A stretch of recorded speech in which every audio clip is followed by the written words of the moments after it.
saudara-saudara, firman Allah ini adalah ya dan amin. Di sini, karena kasih karunia Allah yang menyelamatkan semua orang sudah nyata. Ia mendidik kita supaya kita meninggalkan kefasikan dan keinginan duniawi, dan supaya kita hidup bijaksana, adil dan beribadah di dalam dunia sekarang ini.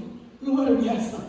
Allah mengajarkan kita pelajaran yang luar biasa, bermanfaat bagi gereja Tuhan, bagi pelayan Tuhan, bagi hamba-hamba Tuhan yang ada saat sekarang ini. Saudara-saudara, di sini dikatakan, dan supaya kita hidup bijaksana, adil dan beribadah. Jadi kita hidup bijaksana dan adil. Jadi saudara-saudara, kita harus belajar menjadi gereja Tuhan yang hidup bijaksana. Bukan berarti bijaksana, bijaksana, tetapi harus bijaksana, berhikmat saudara-saudara. Sehingga segala sesuatu yang saudara dan saya pikirkan, yang saudara dan saya dengarkan, yang saudara dan saya lakukan, saudara-saudara, kita lakukan dengan kebijaksanaan, punya hikmat Allah, saudara-saudara. Kita bisa memilih, apakah ini kehendak Allah atau tidak? Apakah ini benar atau tidak? Apakah ini menyenangkan hati Tuhan atau tidak? Apakah ini keinginan duniawi atau keinginan rohani yang akan memberikan kehidupan yang kekal buat saya dan saudara?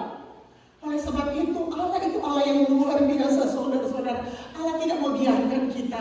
Allah senantiasa mau menuntun jalan hidup kita pada rel kebenaran firman Allah, saudara-saudara. Sehingga di dalam ayat 12 ini berkata saudara-saudara, supaya kita hidup bijaksana, adil dan beribadah. Jadi kita harus belajar hidup bijaksana. Kita harus belajar hidup berhikmat. Kita harus belajar hidup mengikuti pimpinan Roh Kudus dalam hidup saudara dan saya. Di sini, supaya kita hidup bijaksana, adil dan beribadah. Jadi kita harus belajar hidup bijaksana dan adil dan beribadah, saudara-saudara. Itu tidak semudah kita perkatakan, sangat sulit, saudara-saudara. Tetapi ketika kita dipimpin oleh Roh Kudus, ketika kita melakukan segala sesuatu yang kita inginkan, kita sepadankan dengan kebenaran firman Allah, maka Allah akan mampukan kita melalui Roh Kudus yang akan memampukan kita, mengajarkan kita untuk bisa praktekkan firman Allah ini hari lepas hari. Sehingga di sini saudara-saudara dikatakan supaya kita hidup bijaksana, adil dan beribadah. Kita harus belajar adil. Artinya adil sesuai dengan kebenaran firman Allah. Bukan adil sesuai dengan keinginan hati kita, kepikiran kita manusia. Kadang saudara-saudara, secara manusia kita kurang adil. Tetapi ketika kita baca kebenaran firman Allah, kita renungkan kebenaran firman Allah, ketika kita berdoa sungguh-sungguh dalam hadirat Allah, saudara-saudara, Roh Kudus akan menyadarkan kita bahwa segala sesuatu yang kita pikirkan, yang kita inginkan, saudara-saudara, kadangkala kurang adil karena menyimpang daripada kebenaran firman Allah. Tetapi saat ini, saudara-saudara, Allah mengajarkan kita, saudara-saudara, supaya kita hidup bijaksana, adil dan beribadah. Kalau kita boleh beribadah saat ini adalah salah satu bagian untuk kita mau hidup bijaksana. Kita beribadah, belajar adil dan bijaksana, saudara-saudara. Sehingga ketika kita menjadi orang tua, kita harus menjadi orang tua yang bijaksana, adil dan beribadah. Ketika kita menjadi suami, kita harus menjadi suami yang bijaksana, adil dan beribadah. Ketika kita menjadi istri, saudara-saudara, biar kita menjadi istri yang bijaksana, adil dan beribadah. Sehingga saudara-saudara, biar kita boleh mendoakan anak-anak kita pula. Biar kita mendoakan mereka, biar mereka boleh menjadi anak-anak yang bijaksana, adil dan beribadah. Tetapi kadang-kala ketika kita berdoa, saudara-saudara, anak-anak kita tidak mendengarkan apa yang kita ajarkan. Tetapi kita tetap setia berdoa, tetap kita menjadi bijaksana, adil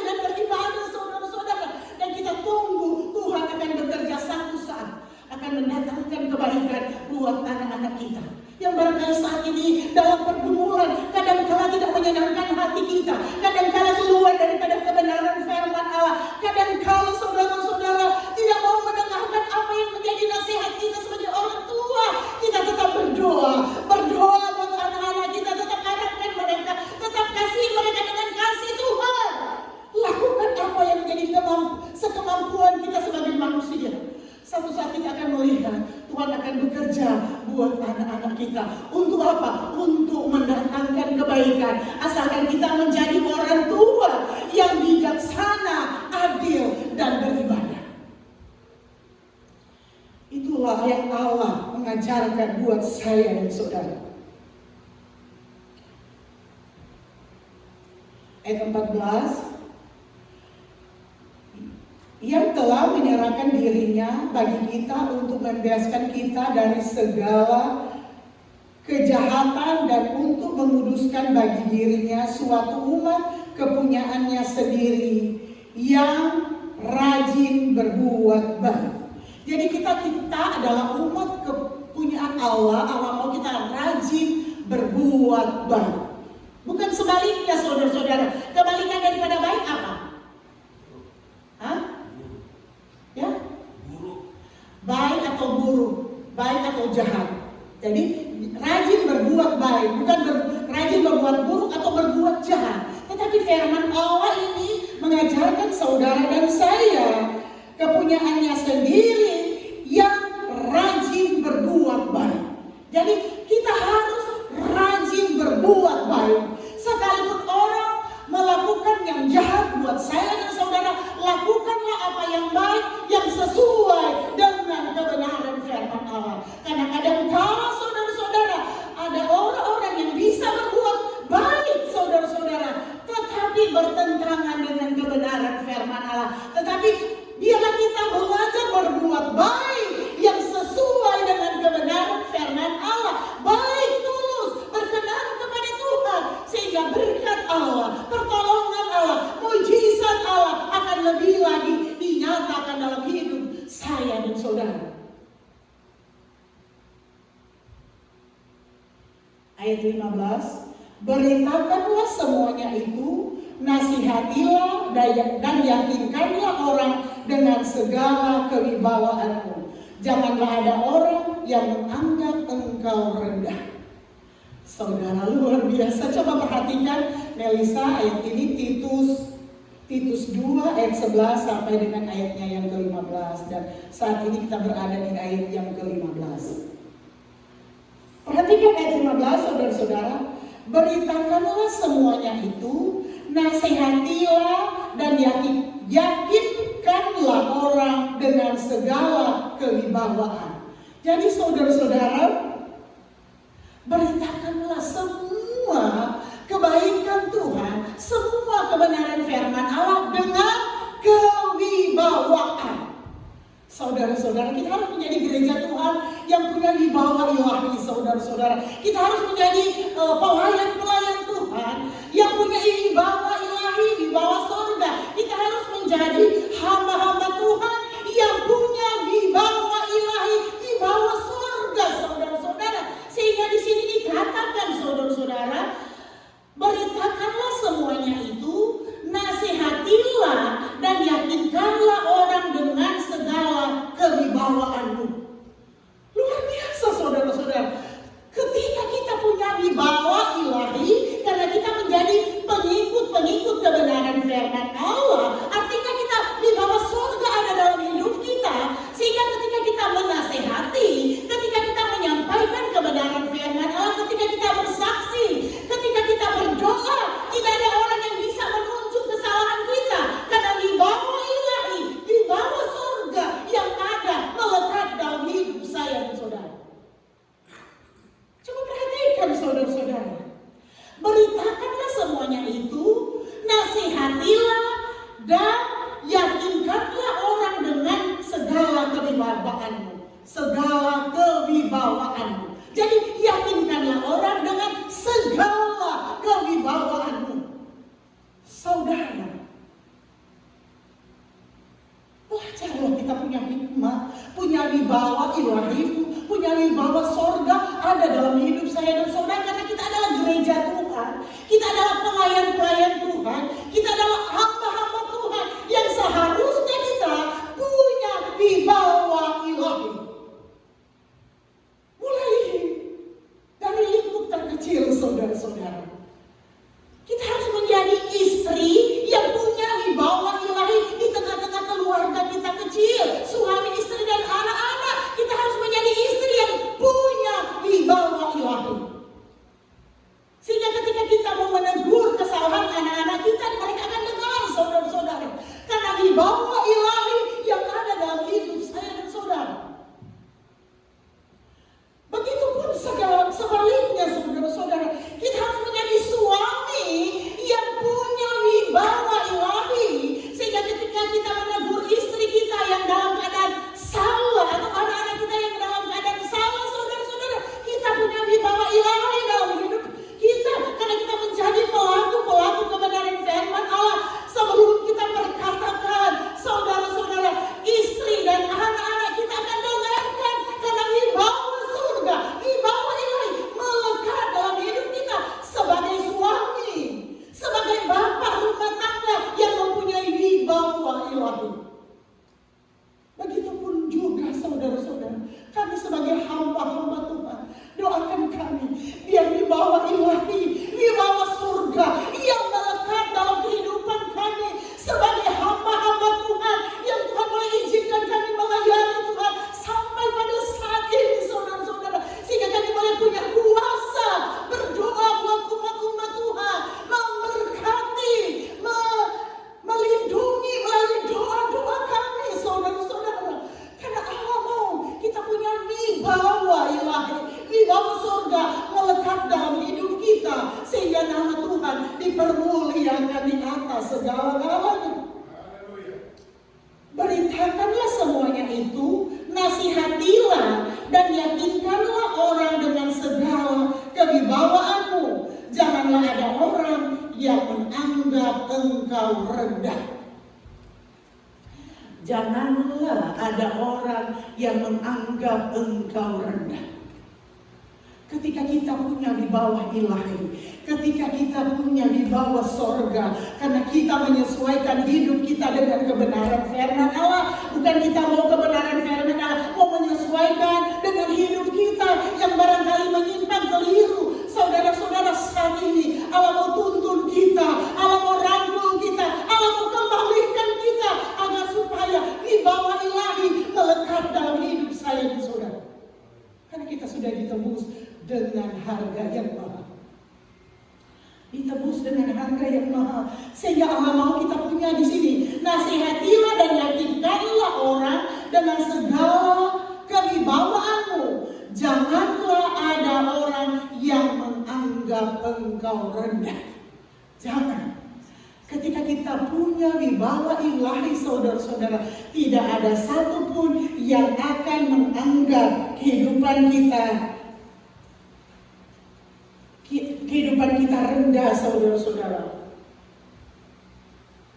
Karena di dalam Roma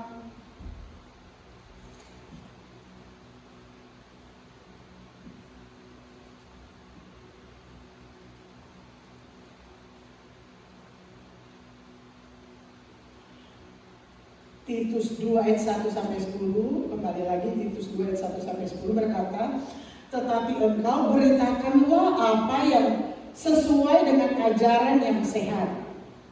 Jadi saudara-saudara di sini, tetapi engkau beritakanlah apa yang sesuai dengan ajaran yang sehat. Jadi saudara-saudara, kalau firman Allah mengingatkan kita, kita harus memberitakan ajaran-ajaran yang sehat. Artinya, berarti ada ajaran yang kurang sehat. Lawan dari sehat apa saudara-saudara? Lawan daripada yang sehat, sakit. Berarti ada berita-berita yang menyakitkan, ada berita-berita yang tidak baik, yang bukan menyehatkan kita, yang bukan memberikan kita sukacita, yang bukan memberikan kita ketenangan, tetapi memberikan kita sakit, sehingga kita saudara-saudara bisa sakit kepala, sakit hati, dan sebagainya. Dan saudara tahu firman Allah katakan di dalam Titus 2 ayat 1 berkata, beritakanlah apa yang sesuai dengan ajaran yang sehat. Ajaran yang sehat itu adalah ajaran kebenaran firman Allah yang melakukan apa yang menyenangkan hati Tuhan. Dan sesuatu ajaran yang tidak sehat, yang hanya memberikan, menyakitkan satu dengan yang lain, itu adalah ajaran-ajaran yang di luar daripada kebenaran firman Allah. Adalah ajaran-ajaran yang bertentangan dengan kebenaran firman Allah, sehingga bisa membuat orang sakit hati, bisa membuat orang sakit kepala, bisa membuat orang lemah, saudara-saudara. Dan ingat, itu adalah ajaran di luar kebenaran firman Allah. Tetapi saat ini saudara-saudara, Allah datang dengan kasih-Nya buat saya dan saudara. Biar kita belajar, saudara-saudara, sekalipun sulit, belajarlah kita menyampaikan, menyaksikan ajaran-ajaran yang menyehatkan. Artinya ajaran-ajaran yang menguatkan, ajaran-ajaran yang menuntun pada jalan-jalan kebenaran firman Allah. Sekalipun saudara-saudara sulit untuk dipraktekkan, tetapi ketika ajaran itu menarik kita untuk kembali berjalan pada jalan kebenaran firman Allah, pada rel kebenaran firman Allah, itu adalah ajaran yang menyehatkan. Sehingga gizi rohani kita lebih tinggi, lebih kuat untuk kita menantang serangan-serangan balik kuasa kegelapan, menantang godaan-godaan yang ada di sekitar kita, yang ada di dunia ini, karena kita menerima ajaran yang sehat dan bukan ajaran yang menyakitkan, yang menjatuhkan, yang membuat kita untuk berdosa. Tetapi saat ini saudara-saudara, Allah datang dengan kasih-Nya buat saya dan saudara, mengajarkan, mengingatkan kita, biar kita senantiasa memperkatakan, mengeluarkan kata-kata yang mengajarkan ajaran-ajaran yang sehat, yang sesuai dengan kebenaran firman Allah.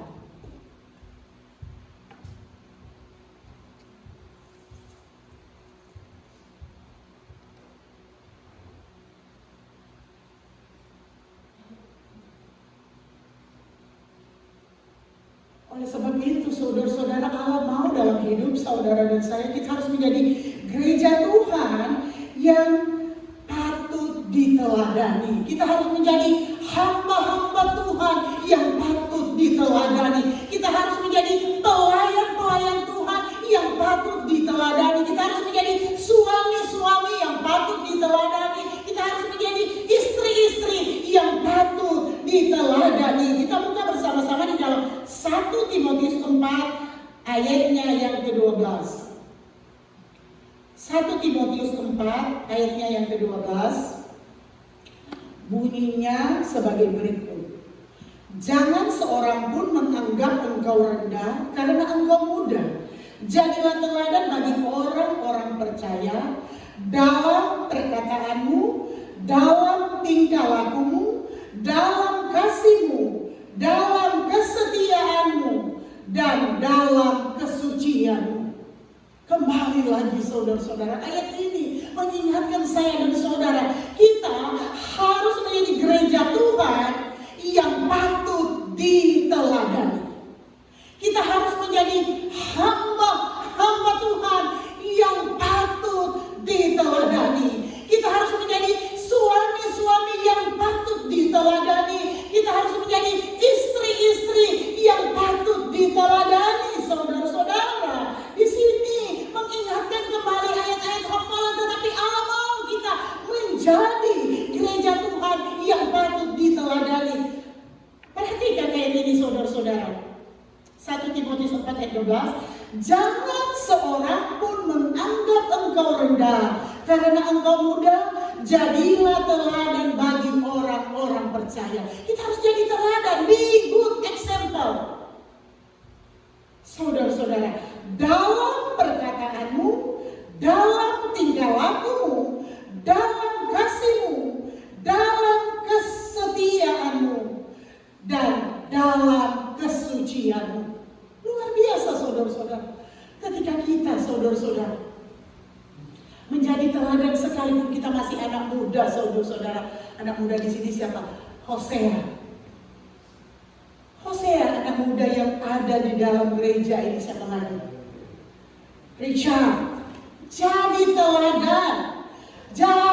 teladan. Sekalipun kamu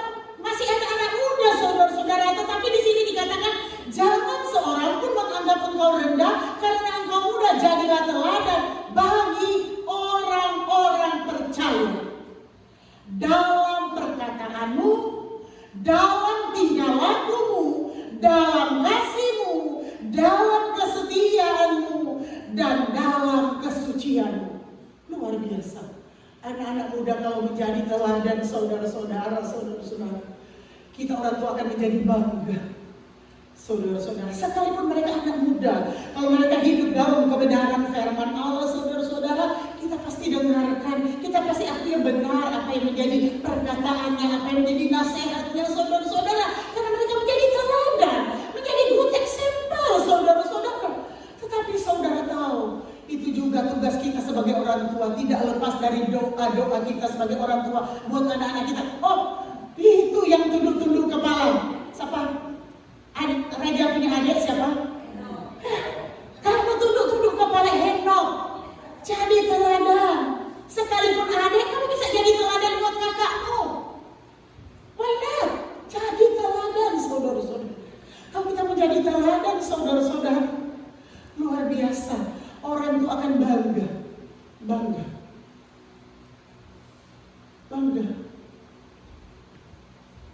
Barangkali kita tidak perlu berdoa buat mereka, mereka akan berdoa buat kita sebagai orang tua supaya kita kuat di dalam roh. Dan tetap menjadi kewajiban kita sebagai orang tua, doakan anak-anak kita, doakan mereka, karena saudara-saudara terlalu banyak tawaran-tawaran dunia, terlalu banyak godaan-godaan yang ada di sekitar kita, dan tugas kita adalah orang-orang tua yang punya wibawa ilahi, sehingga kita bisa berdoa buat anak-anak kita atau cucu-cucu kita punya kuasa sehingga mereka terhindar dari hal-hal yang tidak diinginkan. Kenapa berat, saudara-saudara? Tapi tetaplah kita berdoa. Tetaplah kita berdoa buat anak-anak kita. Sekalipun kita capek di dalam tugas pekerjaan kita, sisihkanlah waktu untuk kita berdoa memberkati anak-anak kita, sehingga sekalipun mereka jatuh tidak akan tergeletak, karena tangan Tuhan yang menopang melalui doa-doa kita sebagai orang tua. Berikanlah waktu, saudara-saudara, karena kita sudah capek, saudara-saudara, bekerja, belajar, tidak ada waktu lagi untuk berdoa buat anak-anak kita. Tapi saat ini kasih anak-anak kita bukan hanya pemberian uang, materi, finance, saudara-saudara, kasih anak-anak kita melalui doa-doa kita yang penuh kuasa, sehingga dengan doa itu menarik mereka untuk mengasihi Tuhan lebih dari segala-galanya. Sekalipun sulit, kadang sulit, saudara-saudara. Tetapi jangan jenuhlah kita berdoa dan memberkati anak-anak kita melalui doa-doa kita yang punya kuasa untuk mengembalikan mereka menjadi pelaku kebenaran firman Allah, saudara-saudara.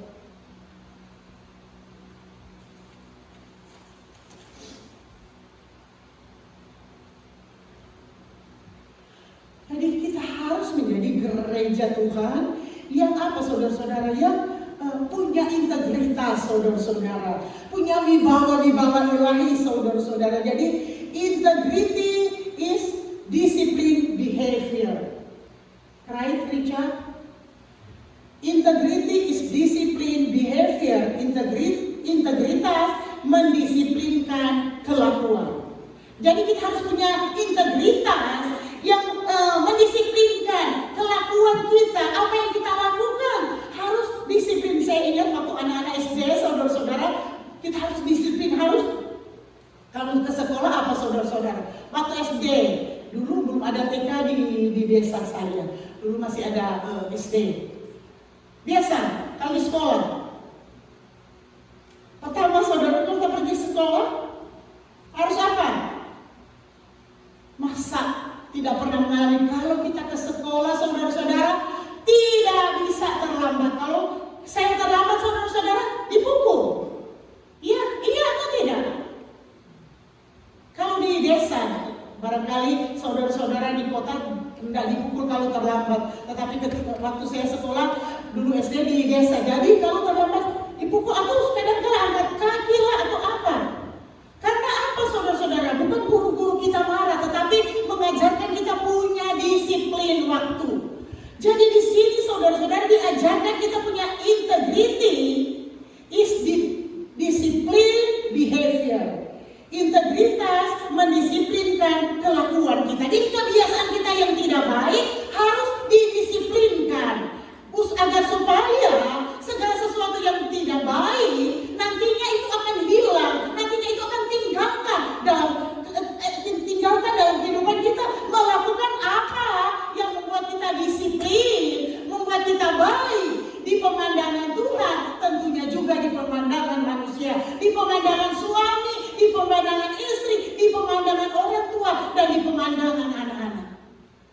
Allah mau dalam hidup saya dan saudara.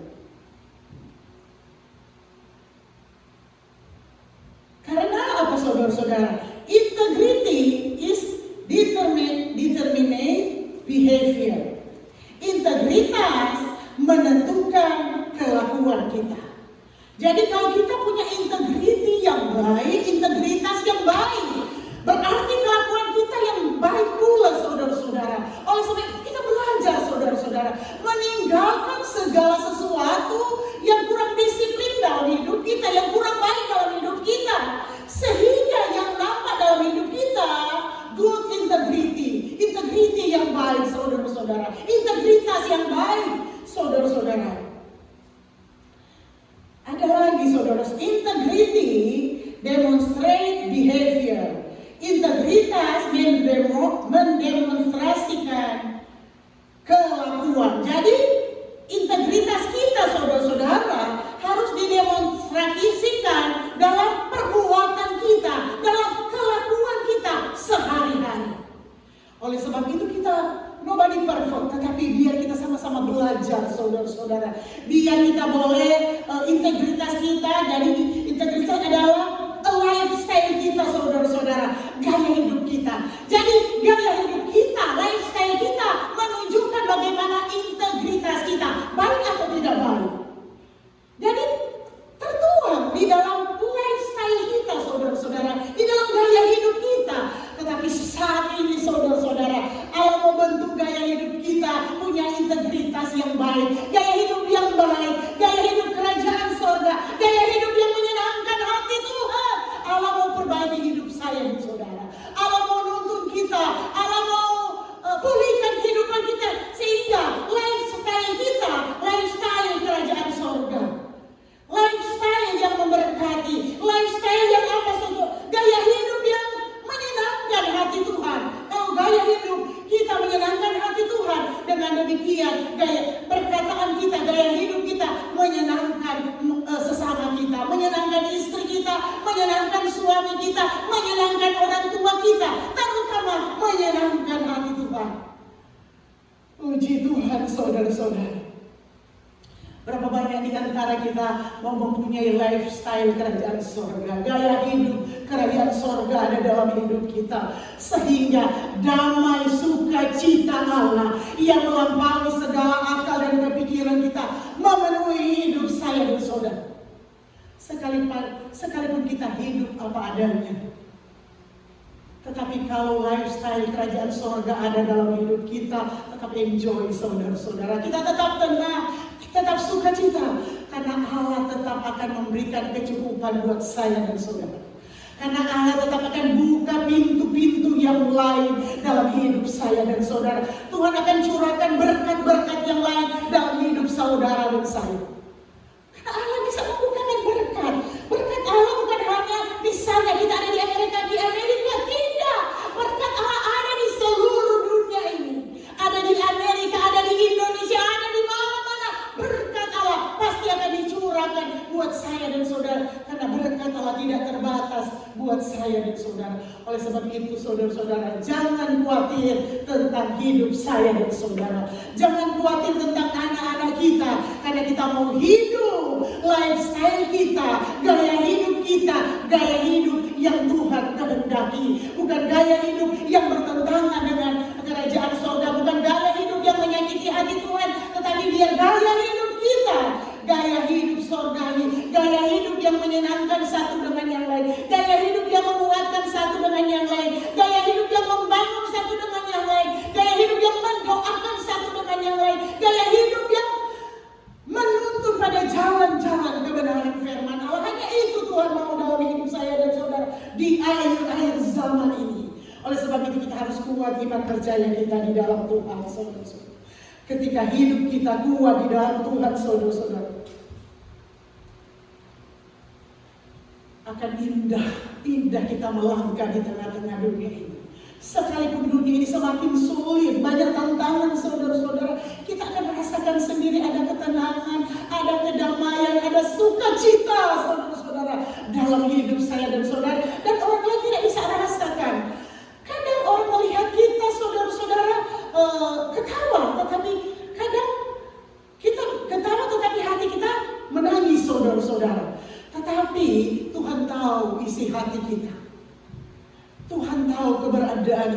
saya dan saudara.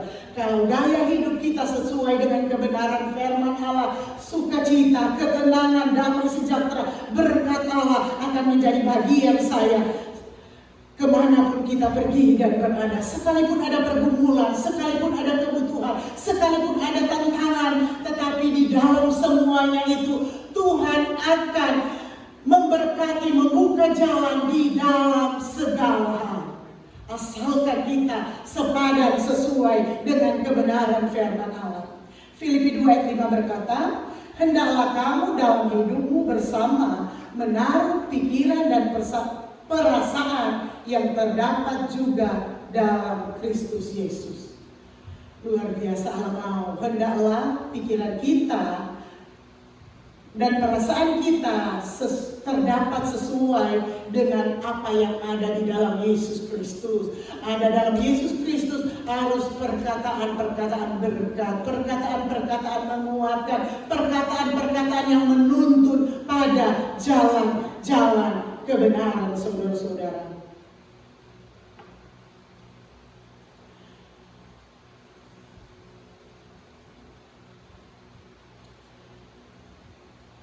Jadi saudara-saudara, firman Allah ini saudara-saudara mengingatkan saya dan saudara, biar kita harus menjadi gereja Tuhan, menjadi pelayan Tuhan, menjadi hamba Tuhan yang punya integritas baik, menyenangkan hati Tuhan. Dengan demikian kita akan menyenangkan sesama kita manusia, saudara-saudara.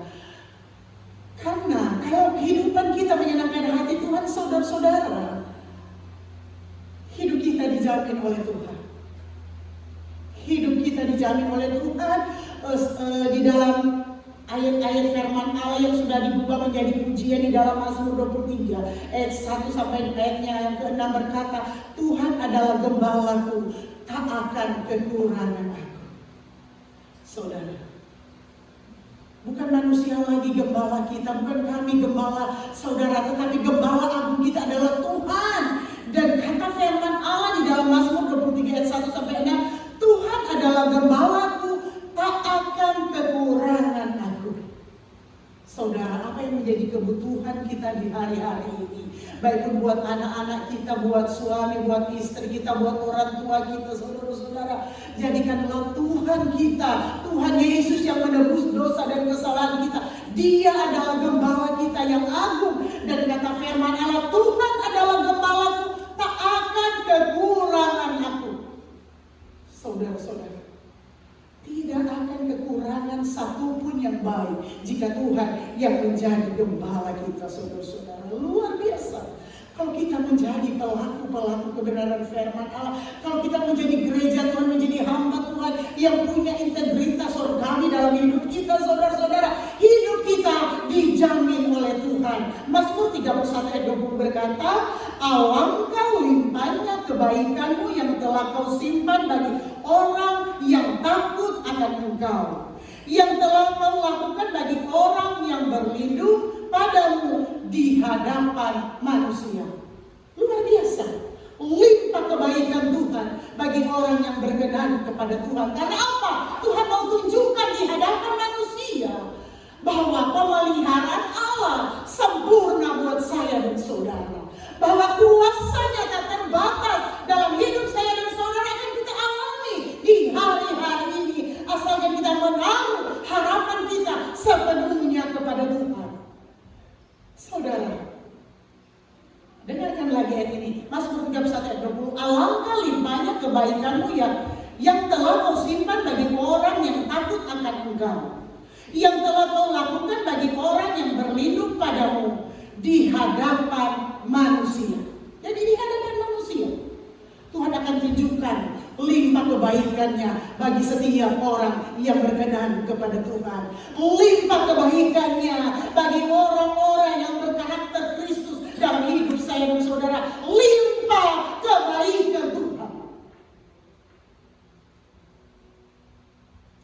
Mazmur 31 ayat 22, saudara-saudara.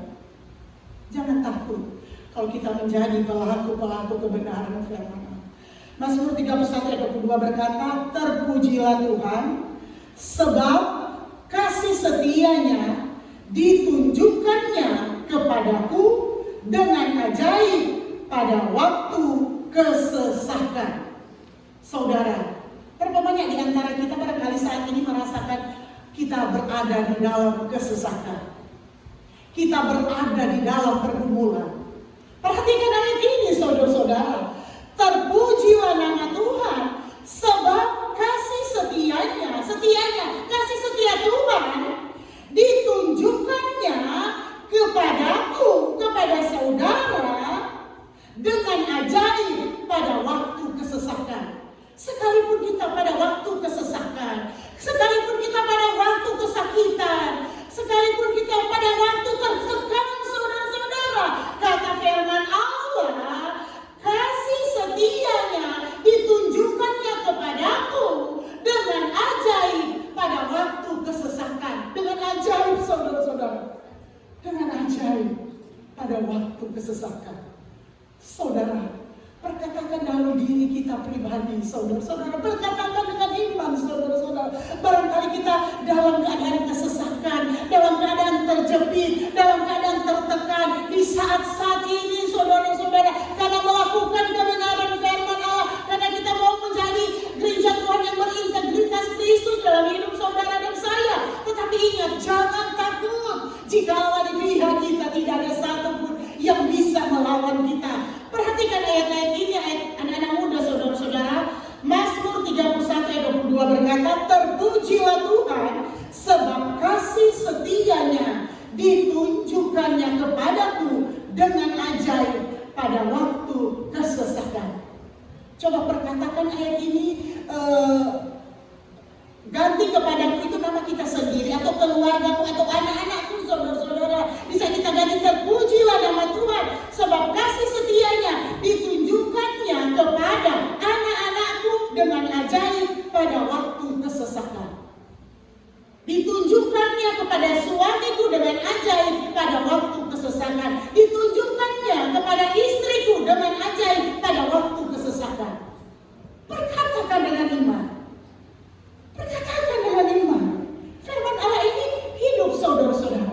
Anak-anak muda, ada yang bergumul untuk masalah sekolah, katakan, saudara-saudara, kasih setianya ditunjukkannya kepadaku dengan ajaib pada waktu kesesakan. Sekalipun kita bersekolah rasa susah, rasa sulit, rasa sesak, rasa tertekan, rasa tidak mampu, tetapi perkatakan dengan iman, saudara-saudara, terpujilah Tuhan, sebab kasih setianya ditunjukkannya kepadaku. Misalnya saya, Daisy kepada Daisy dengan ajaib pada waktu kesesakan. Perkatakan namamu. Pada waktu kesesakan, baik di sekolah, baik di pekerjaan, baik di pergaulan, atau bergumul untuk masalah status kita, untuk masalah calon pendamping hidup kita, saudara-saudara, dengan ajaib Tuhan akan nyatakan, walaupun dalam keadaan kesesakan, Tuhan akan nyatakan pertolongannya dengan ajaib. Jangan takut anak-anak muda, jangan takut anak-anak sekolah, jangan takut ibu-ibu, jangan takut bapak-bapak. Pertolongannya dia akan tunjukkan dengan ajaib pada waktu kesesakan. Kadang kita secara manusia, kalau kita merasakan kesesakan, tertekan, kesulitan, kita down, saudara-saudara, tidak punya semangat lagi, tidak bisa berdoa, tidak punya kemampuan untuk berdoa. Tetapi firman Allah katakan, kamu harus tenang agar supaya kita bisa berdoa kepada Tuhan. Dan Tuhan akan menjawabnya kita dengan ajaib, sekalipun dalam keadaan kesesakan, keadaan sulit, keadaan ketidakmampuan kita. Allah akan mampukan kita untuk melihat keajaiban kuasa Allah akan dinyatakan buat saya dan saudara. Oleh sebab itu, saudara-saudara, kita harus menjadi gereja Tuhan yang punya integritas bagi setiap orang percaya kepada Tuhan. Kita harus menjadi hamba-hamba Tuhan yang berintegritas di tengah-tengah dunia ini, untuk melayani umat-umat Tuhan. Renungkan kebenaran firman Allah ini. Kita bangkit berdiri. Saya mengundang untuk pelayan-pelayan Tuhan datang ke depan, dan saya juga mengundang Bapak Gembala akan menuntun kita di dalam perjamuan asa yang kudus. Haleluya, haleluya. Haleluya, haleluya. Melayani lebih